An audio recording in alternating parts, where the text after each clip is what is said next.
გამარჯობათ, მოგესალმებით, მე ვარ ლადო აფხაზავა, ჩიბათის საჯარო სკოლის სამოქალაქო განათლების მასწავლებელი და მინდა რაღაცნაირად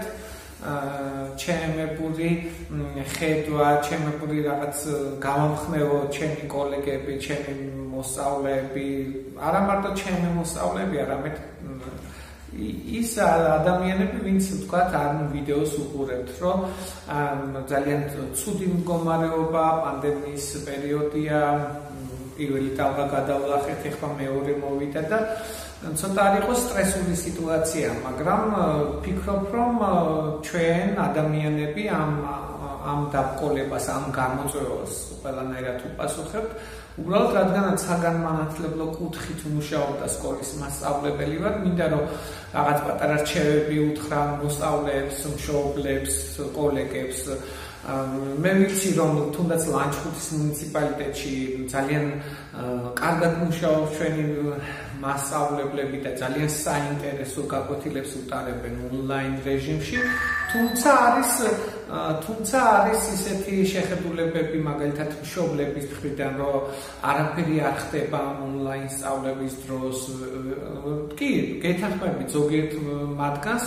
მაგალითად ონლაინ სწავლების დროს არ ხდება რაღაც ადამიანურ ღირებულებებზე დაფუძნებული სწავლება,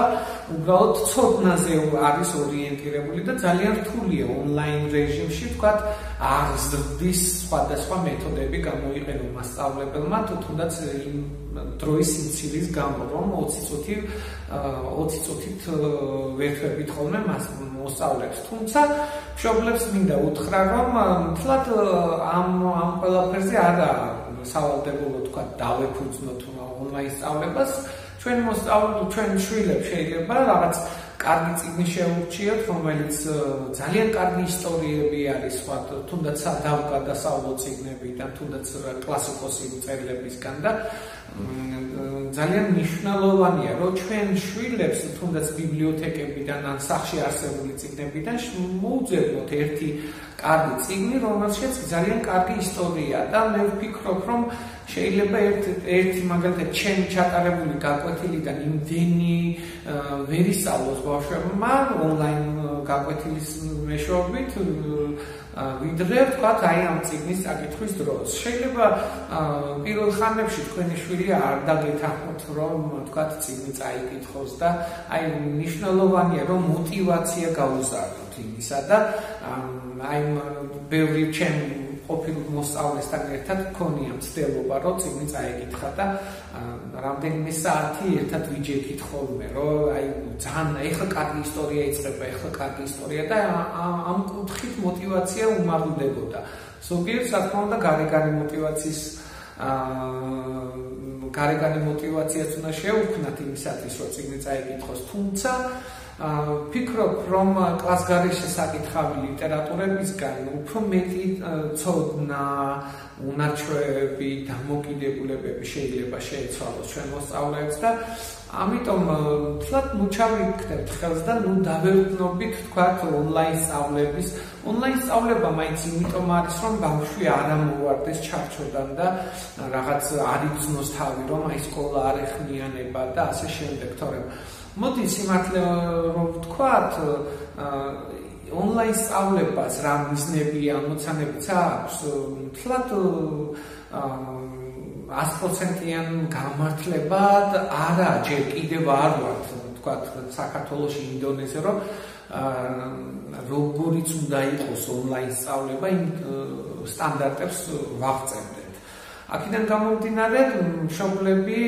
ძალიან ბევრი მშობელი ვიცი, რომელიც გვეხმარება მასწავლებლებს და თავიანთ შვილებს, თქვათ, სხვადასხვა ლიტერატურას აკითხებენ, მაგალითად ერთ-ერთი ჩემი მოსწავლე კითხულობს ამას, ეხლა ხან მითხრა, რომ გოდერძი ჩოხელს კითხულობს და ძალიან კარგი იყო აი ამ მოსწავლის მოსმენა, იმიტომ რომ სწორედ ადამიანურ ღირებულებებზე დაფუძნებული მოთხრობები აქვს გოდერძი ჩოხელს. თუმცა არის ისეთი ლიტერატურა, რომლითაც თქვათ დამოკიდებულებებსაც იცვლიან ბავშვები და ვფიქრობ, რომ ჩვენ ერთობლივად უნდა ვეძებოთ გზები, რომ ამ გამოწვევას უპასუხოთ და სწორედ ჩვენი კონკრეტული მაგალითებით ვასწავლოთ ჩვენ მოსწავლეებს, პატარებს თუ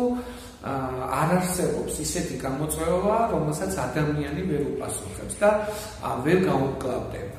და აი ხშირად არის ახლა არ ვიცი რამდენად რჩევად მიიღებენ ჩემი კოლეგები იქნებ მათ უფრო კარგი მეთოდები აქვს აი მაგალითად როდესაც ონლაინ გაკვეთილს ვატარებ აი 1-2 წუთი მაინც ვესაუბრები ბავშვებს თუ რა მდგომარეობა ქვეყანაში მსოფლიოში ამ პანდემიის გამო და უფრო ცნობიერების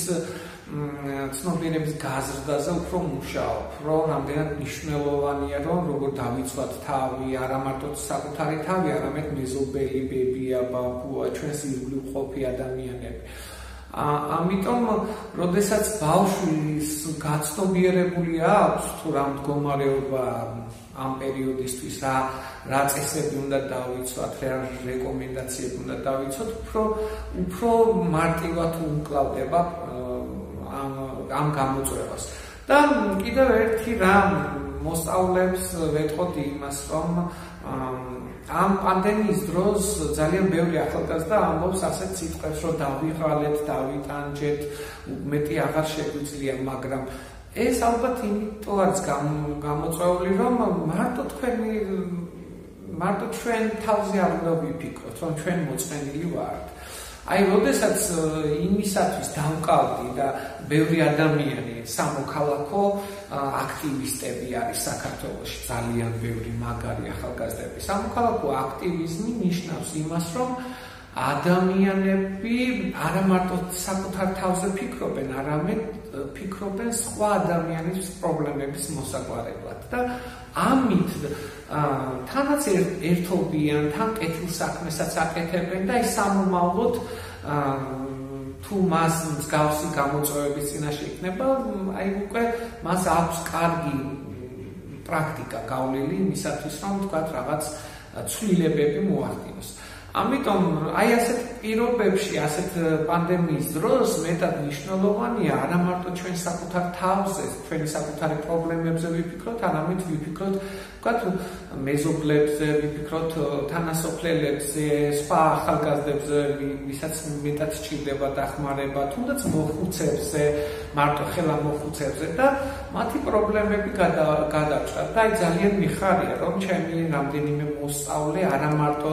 თავის პრობლემებზე მიყვება, არამედ მიყვებიან თავიანთ მეზობლების პრობლემებზე, თუ როგორ დაუბარეს, ვთქვათ, მიწის ნაკვეთი, როგორ დაუჩეხეს შეშა თავის მარტოხელა მეზობელს, როგორ გაუეცხეს სარეცხლი, როგორ დაეხმარენ, ვთქვათ, პროდუქტების მოტანაში. და აი, როდესაც ახალგაზრდები აი ამ კუთხით არიან დაკავებული, უკვე აღარ ფიქრობენ და აღარ უჭირთ ამ გამოწვევებს საპასუხო, თქვათ, იფიქრონ თავიანთ გართობაზე, იფიქრონ თავიანთ მხიარულებაზე. აქედან გამომდინარე, ჩვენ მოსწავლეებს მოუწოდებთ, რომ უფრო ემპათიურები გავხდეთ, თუ მეზობლები და მარტოხელა მოხუცებული ადამიანები არ გვყავს, უამრავი მარტოხელა ძაღლი არის ქუჩაში და შეიძლება ის ძაღლების გამოკვებაზე აქედან გამომდინარე ჩვენ უკვე სამომავლოდ ძალიან კარგი აქტიური მოქალაქეები გვეყოლება თქვენი სახით და ამიტომ მიფიქრეთ რაღაც არსებული რეალობის რო შევცვალოთ. იმიტომ რომ ყველა ადამიანს შეუძლია ფიქრი და შეუძლია რაღაც ინოვაციური მეთოდების შეცვალოს სამყარო. ანუ ერთ ადამიანსაც შეუძლია რომ მთელი სამყარო შეცვალოს და ბევრს უთქვამს და მეც ერთ სტატიაში ასეთი წერილი დავწერე რომ ომს იგებენ დედები და იგებენ მასწავლებლები და ყველა ადამიანები იგებს ომს თუ